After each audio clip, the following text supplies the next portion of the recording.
We are a nation hooked on pills and medicinal quick fixes.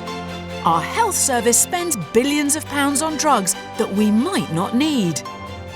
The Food Hospital is the first of its kind, dedicated to treating illness solely through food. Launching this pioneering approach are 3 medical professionals with over 40 years of NHS experience between them. The components of food can provide the most cutting-edge treatments for illnesses today. The average GP consultation just takes around 10 minutes, but I want to take a much broader approach to healthcare through diet. Treating illnesses with drugs can sometimes have nasty side effects. If we can use diet to reduce the dependence on medicines, that's a real advance. Treating conditions ranging from diabetes to depression and acid reflux to alopecia, the Food Hospital is on the front line of the food as medicine revolution.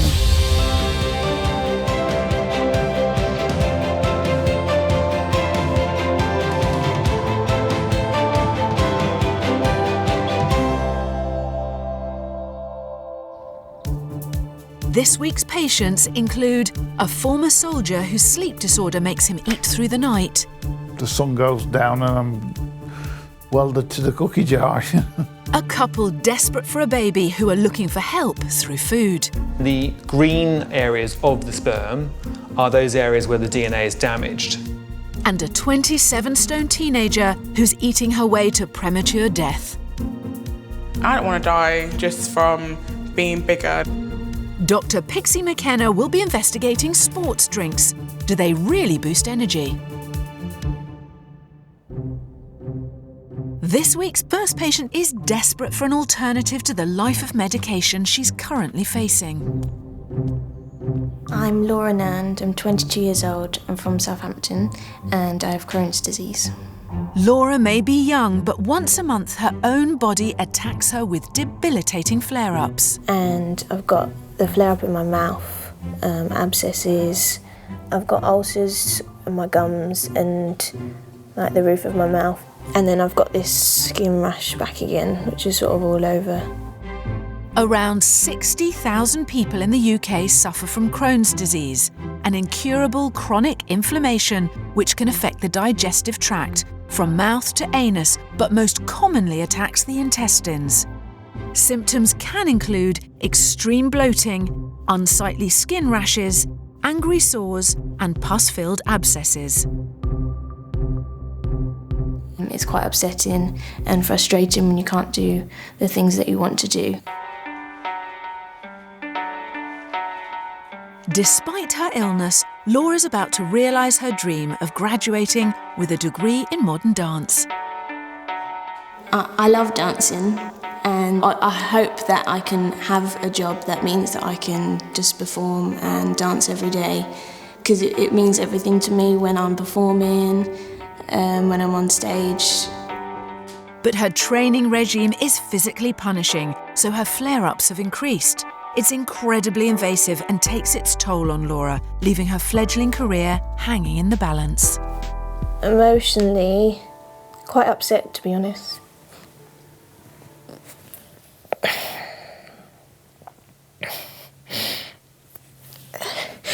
Because I was getting better before.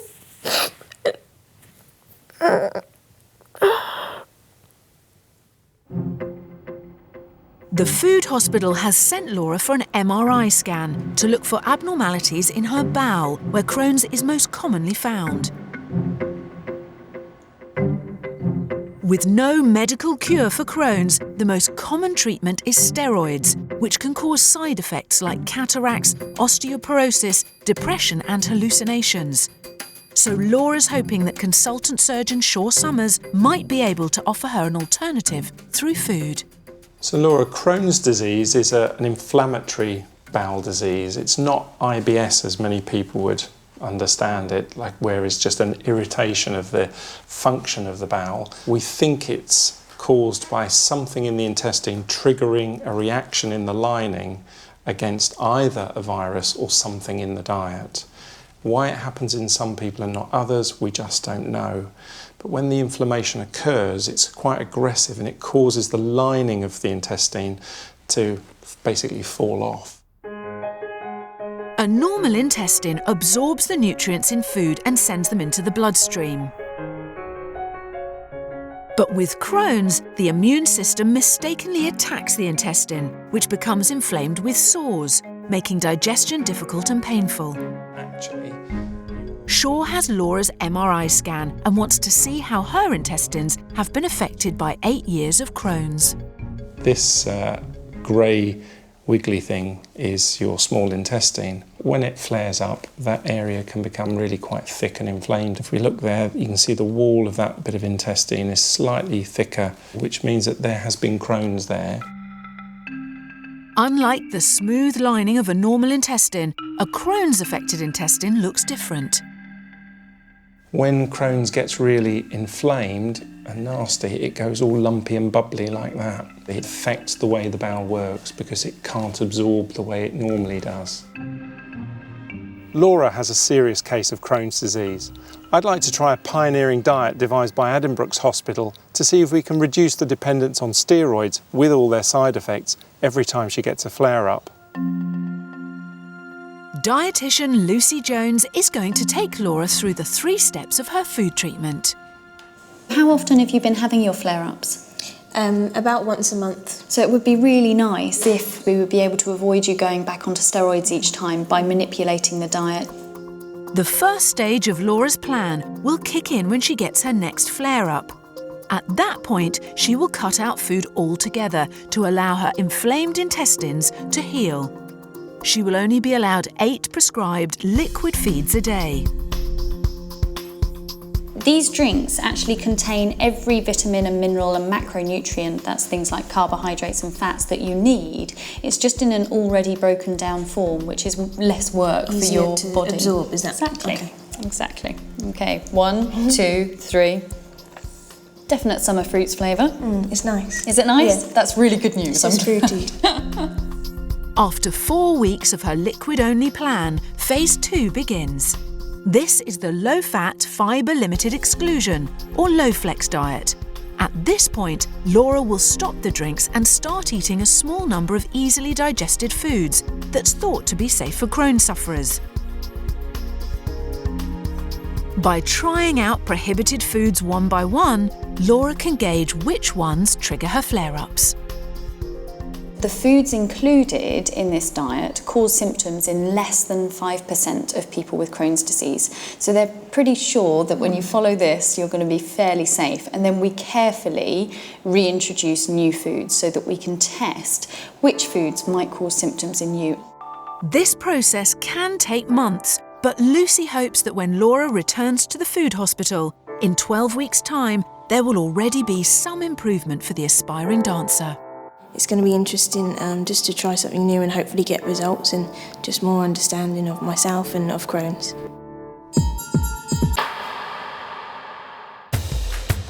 This week I'm investigating sports drinks. The drinks that are packed with carbohydrates and supposed to help us sustain strenuous exercise. But many of us simply take them as a daily energy boost. But do these drinks actually improve our physical performance? And do they work for everyone? A lot of people are convinced they do. In 2010, we drank 118 million litres of sports drinks, whose sales reached £178 million in the UK. I think sports drinks are more suitable for people that are doing perhaps long distance or endurance events. I drink them before I do sport to give me energy. Give you a real boost. I don't know if they live up to their claims. They're just overpriced and they use famous people to sell it to you. I take them all the time. I'm here to meet members of the Oxford University Boat Club who are training hard for the famous Oxford-Cambridge boat race. I want to ask them if they consume sports drinks and if they think they work. Do you take sports drinks? I do. The quality of the workout is enhanced. In a longer session, you're using up more energy, and it's important to try and supply the muscles with the fuel they need to exercise. If you don't get some fuel in at some point, you definitely start to feel a bit sort of sluggish.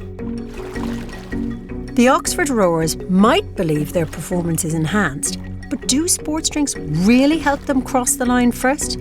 And could they assist non-athletes, like myself, to perform more efficiently?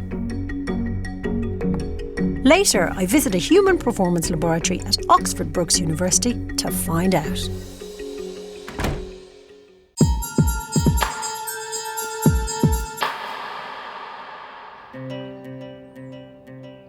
The Food Hospital's next patient is a teenager who weighs 27 stone. My name is Frankie, I'm 18, I'm from Kent, and I'm morbidly obese. I was told that if I don't lose weight, I'm going to be having diabetes by the time I'm 20. It's predicted that by 2050, over half the English population will be obese, costing the NHS a projected £8.5 billion a year. As well as the risk of type 2 diabetes, morbid obesity also carries the threat of high blood pressure, heart disease and cancer. I don't want to die just from being bigger. Frankie has been advised to have a gastric bypass. This major surgery will enforce weight loss and improve her life chances. This is the only option now I see for her because she has yo-yoed so much, to try and lose weight fast. But I feel that this is our only way out. The bigger you are, the more at risk you are of not living through the operation. I'd rather do it now than be lifted out by a crane. Unlike gastric bands, which are reversible and restrict the stomach with a choke, a gastric bypass is a much more serious operation, which permanently transforms the digestive tract. After cutting the stomach into one large and one tiny section, the egg-sized pouch is connected to the intestine to create a much smaller stomach and a much shorter path for food to go through the body, restricting calorie absorption and inducing weight loss. Consultant surgeon Shaw Summers specialises in gastrointestinal operations, but he only carries out such invasive procedures on teenagers when their weight gain reaches the point of no return. She's young to undergo a gastric bypass, but Frankie just can't lose weight with diets alone. If she's going to lead a healthy life and shed the weight that she really needs to shed, I'm afraid only a surgical intervention is going to get her there. Now, the scales actually tell us the story today. Your weight is 170 kilos. Normally, we start to consider medically intervening for people when their body mass index is over 40. Yours today is 58. A gastric bypass is not an easy way out of obesity. As Frankie's stomach will be much smaller after her operation, she will have to learn how to eat in a totally new way. So dietitian Lucy starts with portion control. Would that represent a normal portion for you? Yes. Yeah? This is actually a whole lasagna. This is more like the sort of portion that you'll be managing afterwards. Not to shock you in any way. Never mind. There are also certain foods that Frankie will have to avoid completely. But fizzy drinks is an absolute no-no forever. You've got this tiny little pouch. You put fizzy drinks in there, the chances are it's going to stretch the pouch. Once you stretch that pouch, it's never going back. Yeah, it's not going back. Frankie's shorter digestive tract will also be less able to absorb nutrients from the food she is allowed to eat. She'll need to take an iron supplement to keep her blood healthy, plus daily calcium and vitamin D to ward off osteoporosis. It's the one I'm most strict about. Even if you forget everything else, you have to take your calcium and vitamin D every day for the rest of your life. Frankie will also have to avoid sweet foods or suffer dumping syndrome, a sudden rush of insulin. In effect, you get a diabetic hypo without having diabetes. So that's what causes the shakes and the dizziness and the sweats and the thinking you're going to pass out. It's not dangerous to you, it's just not very pleasant. So it tends to put people off their little sweetie habits. Don't worry, I'm completely put off. Things like eating and drinking at the same time and eating too quickly can also cause dumping syndrome. So the way you eat is really important. Okay. So your new golden mantra, 20 mouthfuls over 20 minutes. Well, it's a big difference from going from that to that. But I know in my heart I can do it. And I know that I'm doing this for myself to live longer. So I feel fine about it. Longer and hopefully happier and healthier. Yep, all of that. Frankie knows what her operation entails and the foods she'll have to avoid afterwards. Next step, her gastric bypass.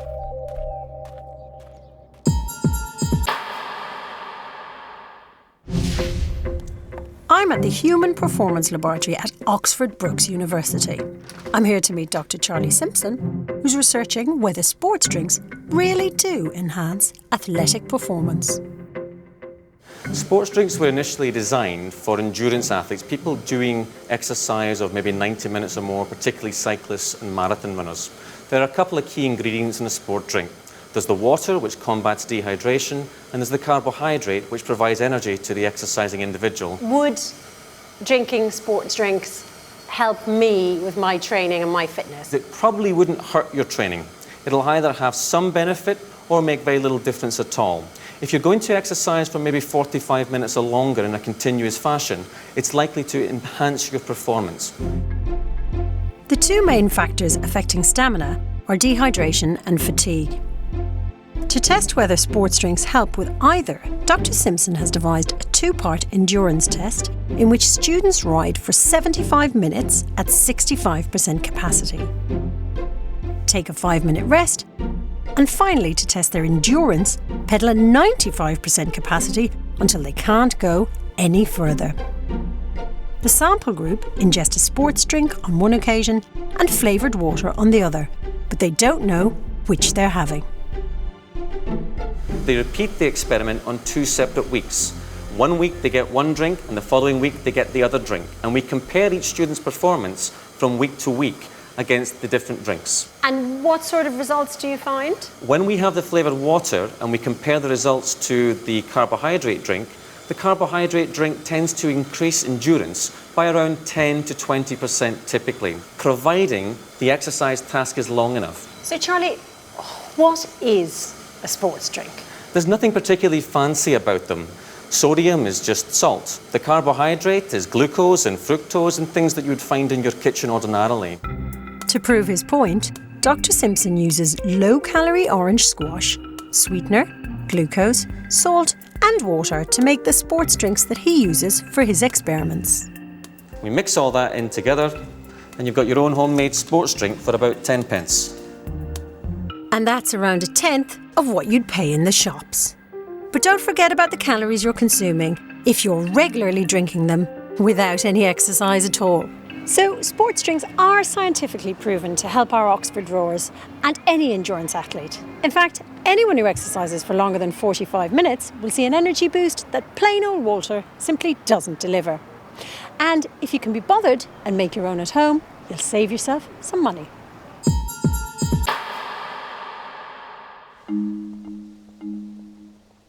It's 3 weeks since the food hospital prescribed dancer Laura her extreme 3-step food plan for her chronic Crohn's disease. Now in the grip of a flare-up, she started her dramatic liquid-only diet to try and bring her symptoms into remission. Because how many have you had today then? This is my 4th. Hoping the drinks can take care of this outbreak, Laura's chosen to stay off her prescribed steroids. It hurts to brush my teeth at the moment. It feels like the gums, they're sort of wearing away. So I don't like to be close to people because I'm sort of conscious of it. When she recovers, Laura will start on the second phase of her food plan, eating a limited selection of solids again. But until then, she must stick to her drinks. Watching television or just walking through town, you notice food, like when someone's eating or when you walk past a shop and you can smell it. That's been a bit frustrating. I hope that this diet will help my symptoms. A new diet could really make a difference.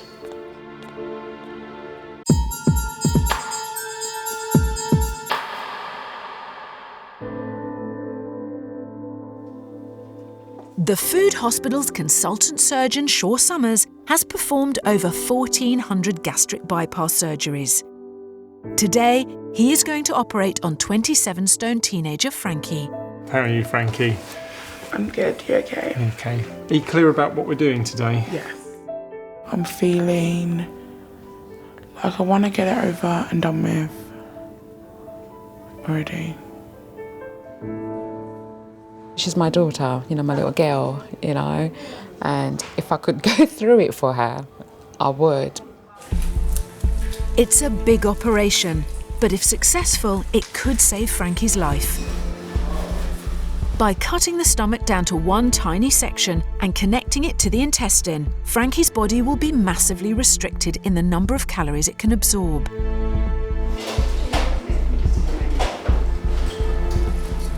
Right, there we go. Here's Frankie from the inside.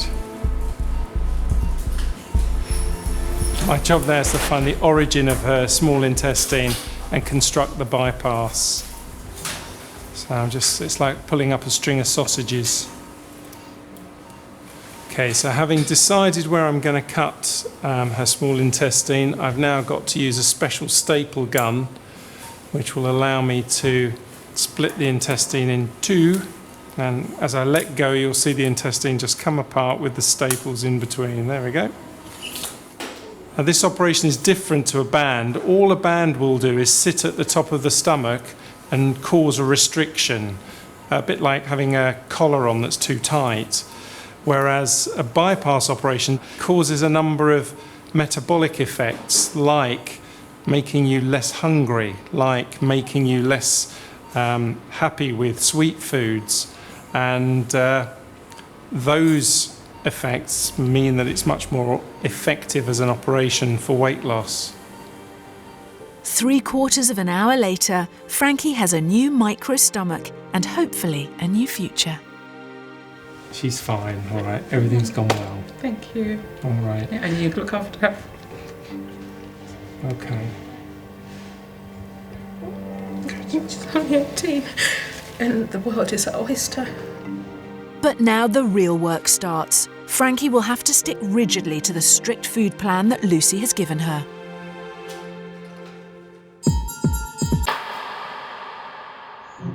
The next patient to arrive at the food hospital suffers from a condition which affects around 900,000 people in Britain.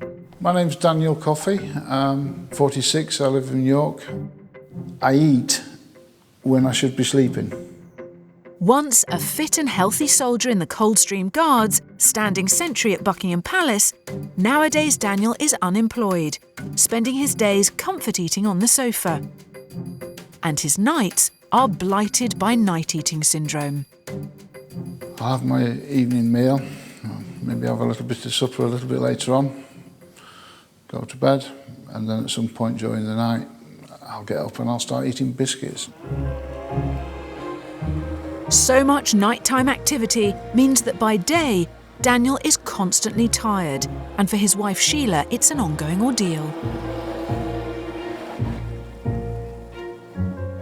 He'll wake up maybe to go to the loo and he'll be hungry because he's always hungry all the time. I literally can eat and eat and eat. The sun goes down and I'm welded to the cookie jar. I've sort of laughed it off really, but it's not good. Sufferers of night-eating syndrome binge on high-calorie foods full of carbohydrates that burn fast and leave you hungry again very quickly.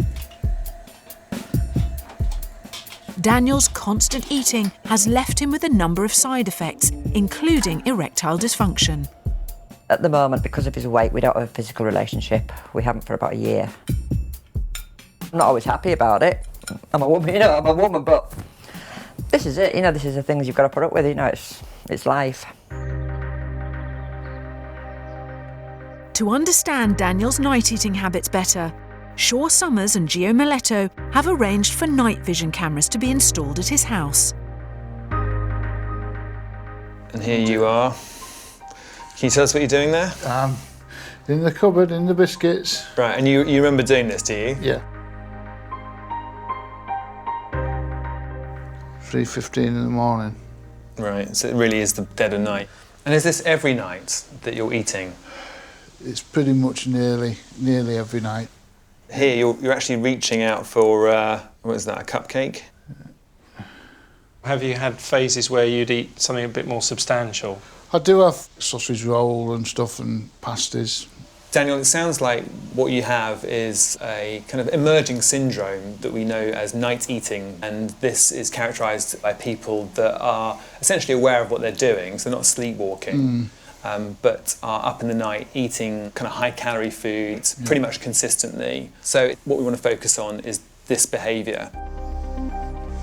His round-the-clock diet of high-calorie snacks means that 46-year-old Daniel's weight has rocketed. So Shaw is checking how much of this is fat. Daniel, at the moment, about 40% of your body weight is fat. In terms of your body, how it's working, its metabolism, it's not very good. And the way we reflect that is what we call a metabolic age. And your metabolic age is 61. Okay. So, 61. Yeah, it means that your body's working like a 61-year-old's body's working because of the strain of your weight. I'll have to do something about that. Yeah. Are there any other physical ways the weight affects you? Does it? I have problems, like erectile dysfunction and stuff. And that's something we probably need to address because it's very much involved with your night eating and partly with the weight. And I think what we have to do is put a prescription together to raise the level of certain hormones in the brain that make you less likely to crave the foods overnight. Night eaters like Daniel lack melatonin, a hormone that helps you sleep. When he wakes up, it's because his melatonin level is low. When he eats, a molecule called tryptophan travels to his brain, triggering the production of melatonin, which enables Daniel to get back to sleep. But because he's eating sugary foods like biscuits, which deliver quick bursts rather than a sustained release of tryptophan, his melatonin boost is short-lived, so he wakes again and eats again. What we're talking about is not only to calorie control your diet, but look at the nutritional content of your diet in such a way that will help improve your sleep pattern. Sleeping pills only offer a short-term solution for sleep disorders, so dietitian Lucy wants to offer Daniel a long-term alternative through food. One of the things we're going to do with you is base a lot of your evening meals on a big carbohydrate meal, because that is actually going to help. Lucy wants Daniel to stop eating foods that release energy quickly and replace them with complex carbohydrates, which digest more slowly. This will allow his brain to start producing a steady supply of melatonin. What we've got here is whole grain pasta. All right, so that's brown then. The reason we're using that is because it's absorbed much more slowly into your bloodstream, and that's going to stop you getting that big peak and trough in your blood sugar levels. So like a slow release. Exactly. That's exactly it. To get Daniel started with his food plan, Lucy is preparing him a melatonin-friendly supper of brown pasta, raw vegetables and parmesan. So I think our pasta is pretty much done now, and then we're literally going to pour it on to our mix. I'm just going to give this a really good stir now. So it's it great actually if smells gorgeous. That garlic and the cheese and the, It's a good mix, isn't it? It's absolutely delicious. It's gorgeous. It's proper good. This will mean a huge change in eating habits for Daniel, but if he can follow his treatment plan, he could end his cycle of night eating. It's not going to be easy, but it has to be done. And that's the simple truth. It has to be done.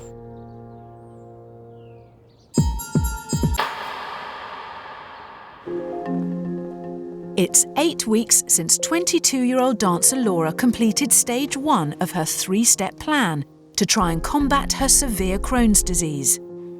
After 5 days of her liquid-only diet following a flare-up, she started the second step, introducing a limited amount of solid foods allowed on the low-flex diet. It's good now. I'm enjoying being back on sort of a more full diet. And now she's even started the third stage, introducing previously banned foods to see which ones might trigger her flare-ups. I've tried eggs, which so far have been fine. I've tried tomatoes and I've tried dark chocolate. and I've also tried wine, which wasn't so successful. Today, Laura's back at the food hospital to report to Gio and Lucy on how she's been managing her Crohn's through food rather than the usual treatment of steroids. You've been on the low flex diet, and how have you found that? I just felt better in myself, more energy, and I knew just the foods were fine. They had no reactions. And you've started reintroducing foods? I started off with wheat, quite painful bloating for about 3 days. So I waited for that to go down before I went on to the next one, and then I've tried some more since then. How are you feeling about your ability to manage your Crohn's? It's definitely an ongoing process, and I'll learn more and more as I go along. And obviously there's always going to be a trigger food, but at least I know how to recognise it, and I can take this on and sort of use it forever, really. Mm-hmm. Laura has managed to stay steroid-free throughout her food hospital treatment. If she can continue researching the foods which trigger her flare-ups, there is a chance that over time she'll manage to put her Crohn's into remission for life. The Low Flex plan has revolutionised Laura's life. The sad fact is it's often passed over for steroids in standard medicine. She now has a tool to use during the flare-ups of her Crohn's. Laura's case is another big success, but will there be much change in 18-year-old Frankie when she returns to the food hospital?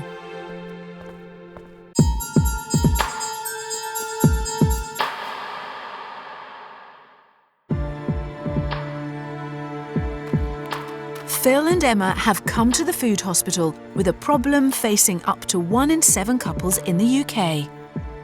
We'd like to settle down and start a family together. It's going to be quite difficult with my condition. Fertility tests suggest that Phil and Emma could be among the 40% of couples for whom problems conceiving are due to the man. I'm suffering from a low sperm count, and I'm hoping that can be rectified. The results of 42-year-old Phil's last semen test 2 months ago was 4.8 million sperm per millilitre, 10 million less than the average. I've always wanted at least one child myself, and I feel like it's been taken away from us. And if it's possible to give us that chance, then that'd be just fantastic.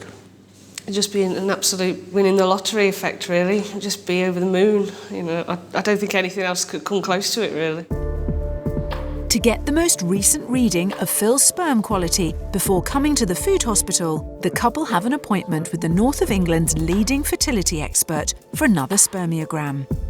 So you're here today, Phil, so we can take a look at your sperm. So we're going to look at the count, how many sperm there are there.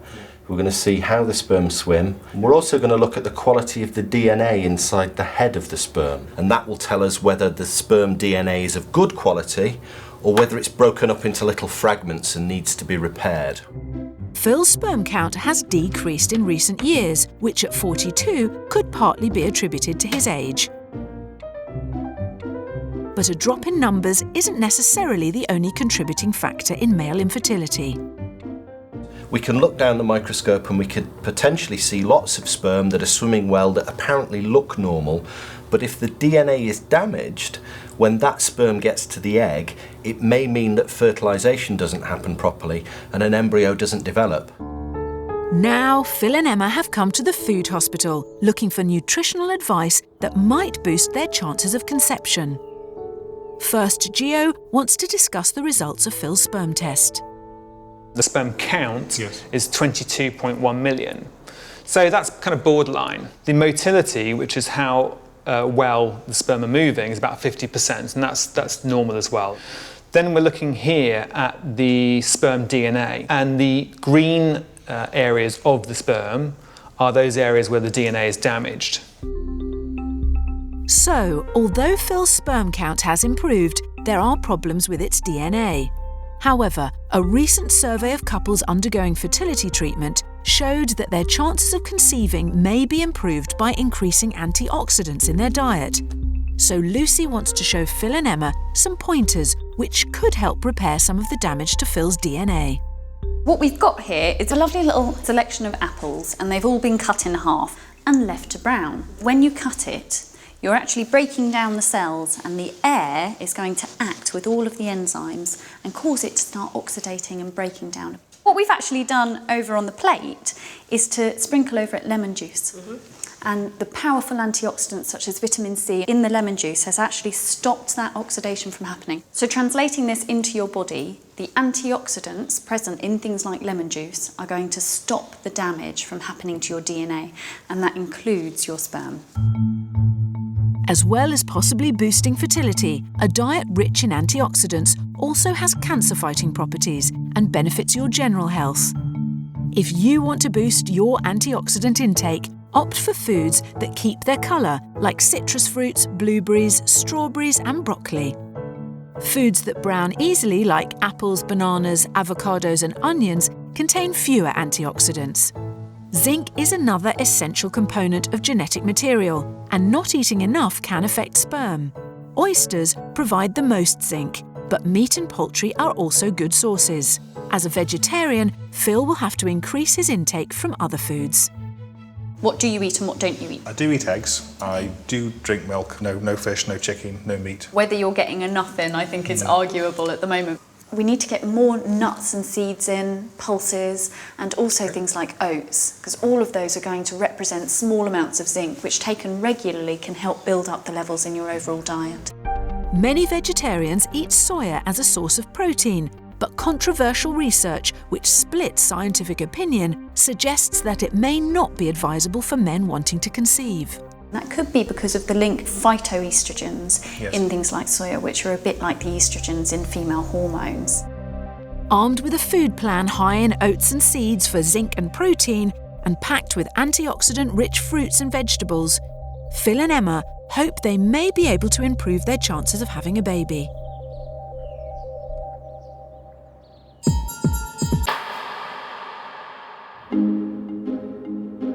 Since Daniel came to the food hospital suffering from the little-known night-eating syndrome, he's been on a medicinal food plan designed to stop him grazing through the night by regulating his melatonin levels. Well, I got weighed last week and I was 19 stone 6, so I'm now under 20 stone, so it's all moving in the right direction, so I'm quite pleased with that. I do like a nice banana sandwich, very healthy for you, apparently. Full of all sorts of good stuff. I'm quite surprised actually how well he's done. You know, he's not even had a slip. Fair play to him. But has swapping the pies and instant mash for bananas and wholemeal bread had any impact on one of the side effects of Daniel's night eating, his erectile dysfunction? We actually managed it once, so we're not doing too bad. We'll get there. Just being patient. It doesn't happen overnight, but we'll get there. So yeah. No, I think there's going to be problems on that score. I think we'll be all right. 12 weeks after he started his melatonin-friendly food plan, Daniel is returning to the food hospital. Gio and Shaw have been monitoring his nighttime behaviour again to see if there's any improvement. We've checked the whole thing, and you're not getting up during the night at all. You're in bed and you stay in bed. No biscuits on the side table. I've broken that cycle of sort of being dependent on that little sugary boost. I just go to sleep and stay asleep, and it's wonderful, really. Has it been easy to make that change? I thought it was going to be a lot harder than what it was. I think it's a nice aside that you've lost a little bit of weight, because that wasn't the actual purpose. It was to modify your night eating patterns. By focusing on that, you've actually managed to lose a bit of weight as well, which is fantastic for your long-term health. Yeah. So very pleased about that. It's a fantastic result, and very well done. Thank you very much indeed. Daniel's enthusiasm for his new food plan has paid off, and if he continues to eat healthier, slow-release carbohydrates, he can look forward to continued weight loss, improved health, a better quality of life, and sound sleep. Since Frankie's potentially life-changing gastric bypass operation, she has had to take responsibility for her eating habits, following the strict guidelines set by Lucy. Now she's back at the food hospital to tell Lucy and Shaw how she's been managing. Welcome back to the food hospital, Frankie. Hey. It's been a month since I performed your surgery. How have you got through that? It's been life-changing. I feel like a new person. It's like I have a surge of energy that's never been there before. I don't need to eat as much because I feel full quicker anyway. It's so different.